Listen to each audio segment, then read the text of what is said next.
Hi ನಮಸ್ಕಾರ ಸ್ನೇಹಿತರೆ, welcome to my ಸವಿಸ್ಟಾರ್ ಯೂಟ್ಯೂಬ್ ಚಾನಲ್. ನಾನು ನಿಮ್ಮ ಪ್ರೀತಿಯ ಸವಿತಾ. ನಾನು ಚೆನ್ನಾಗಿದ್ದೀನಿ, ನೀವು ಚೆನ್ನಾಗಿದ್ದೀರಿ ಎಂದು ಭಾವಿಸುತ್ತೇನೆ.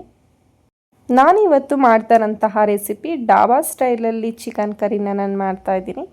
ಏನಿದ್ರ ವಿಶೇಷತೆ ಅಂದರೆ, ಸಾಮಾನ್ಯವಾಗಿ ಎಲ್ಲರೂ ಬಾಯ್ಲರ್ ಕೋಳಿನಲ್ಲಿ ಚಿಕನ್ ಕರಿ ಮಾಡ್ತಾರೆ, ಬಟ್ ಇವತ್ತು ನಾನು ಮಾಡ್ತಾ ಇರೋದು ಮೊಟ್ಟೆ ಕೋಳಿಯಲ್ಲಿ ಚಿಕನ್ ಕರಿ ಮಾಡ್ತಾ ಇದ್ದೀನಿ.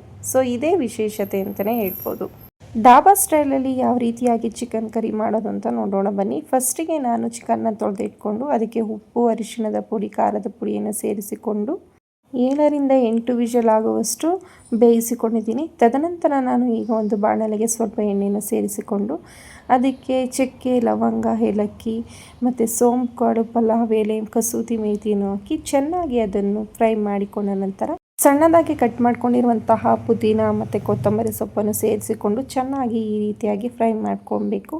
ಇವಾಗ ಸಣ್ಣದಾಗಿ ಕಟ್ ಮಾಡ್ಕೊಂಡಿರುವಂತಹ ಉದ್ದುದಾಗಿ ಈರುಳ್ಳಿಯನ್ನು ಸೇರಿಸಿಕೊಂಡು ಅದನ್ನು ಕೂಡ ಚೆನ್ನಾಗಿ ಗೋಲ್ಡನ್ ಕಲರ್ ಬರೋವರೆಗೂ ಫ್ರೈ ಮಾಡ್ಕೊಬೇಕಾಗುತ್ತೆ. ಈ ರೀತಿಯಾಗಿ ಫ್ರೈ ಮಾಡಿಕೊಂಡ್ರೆ ತುಂಬ ರುಚಿಯಾಗಿರುತ್ತೆ ಅಂತಲೇ ಹೇಳ್ಬೋದು. ಈಗ ಶುಂಠಿ ಬೆಳ್ಳುಳ್ಳಿ ಪೇಸ್ಟನ್ನು ಸೇರಿಸಿಕೊಂಡು ಹಸಿ ವಾಸನೆ ಹೋಗುವವರೆಗೂ ಚೆನ್ನಾಗಿ ಫ್ರೈ ಮಾಡ್ಕೊಳ್ಬೇಕು. ತದನಂತರ ಅದಕ್ಕೆ ಟೊಮ್ಯಾಟೊವನ್ನು ಚೆನ್ನಾಗಿ ಪ್ಯೂರಿ ಮಾಡಿಕೊಂಡು ಅದಕ್ಕೆ ಸೇರಿಸಿಕೊಳ್ಳುತ್ತಾ ಇದ್ದೇನೆ. ಇದು ಹಸಿ ವಾಸನೆ ಹೋಗುವವರೆಗೂ ಚೆನ್ನಾಗಿ ಫ್ರೈ ಮಾಡಿಕೊಳ್ಳಬೇಕು. ಫ್ರೈ ಮಾಡಿಕೊಂಡ ನಂತರ ಇವಾಗ ಹಸಿರು ಮೆಣಸಿನ್ಕಾಯಿನ ಸೇರಿಸ್ಕೊತಾ ಇದ್ದೀನಿ 2. ಇವಾಗ ಅರಿಶಿನ, ಖಾರದ ಪುಡಿ, ಕೋರಿಯಂಡರ್ ಪೌಡರ್, ಪೆಪ್ಪರ್ ಪೌಡರು ಮತ್ತು ಗರಂ ಮಸಾಲ ಮತ್ತು ಚಿಕನ್ ಮಸಾಲವನ್ನು ಸೇರಿಸಿಕೊಂಡು ಚೆನ್ನಾಗಿ ಫ್ರೈ ಮಾಡಿದ ನಂತರ ಅದಕ್ಕೆ ನಾನು ಸ್ವಲ್ಪ 1 ಸ್ಪೂನ್ ಆಗುವಷ್ಟು ಮೊಸರನ್ನು ಸೇರಿಸಿಕೊಂಡು ಅದು ಕೂಡ ಚೆನ್ನಾಗಿ ಫ್ರೈ ಮಾಡ್ಕೊಳ್ತಿದ್ದೀನಿ. ಇವಾಗ ಎತ್ತಿಟ್ಟುಕೊಂಡಿರುವಂತಹ ಚಿಕನನ್ನು ಇದಕ್ಕೆ ಸೇರಿಸ್ಕೊಳ್ತಾ ಇದ್ದೀನಿ.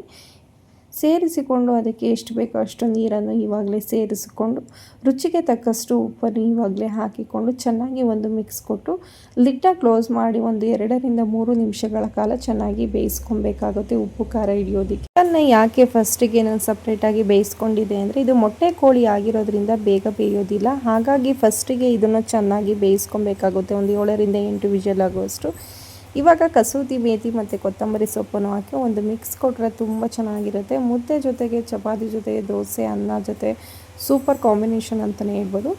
ಈ ರೀತಿಯ ಡಾಬಾ ಸ್ಟೈಲು ಚಿಕನ್ ಕರಿ ನಿಮಗೂ ಇಷ್ಟ ಆಗಿದರೆ ನಮ್ಮ ಚಾನಲ್ನ ಸಬ್ಸ್ಕ್ರೈಬ್ ಮಾಡ್ಕೊಳ್ಳಿ ಅಂತ ಹೇಳ್ತಾ, ಸೊ ಮುಂದಿನ ವೀಡಿಯೋದೊಂದಿಗೆ ನಾನು ನಿಮ್ಮ ಮುಂದೆ ಬರ್ತೀನಿ. ಸೊ ಇದನ್ನು ನೀವು ಒಮ್ಮೆ ಟ್ರೈ ಮಾಡಿ ಅಂತ ಹೇಳ್ತಾ ಮುಂದಿನ ರೆಸಿಪಿಯೊಂದಿಗೆ ನಿಮ್ಮೊಂದಿಗೆ ಬರ್ತೀನಿ. ಅಲ್ಲಿವರೆಗೂ ಟೇಕ್ ಕೇರ್, ಬಾಯ್.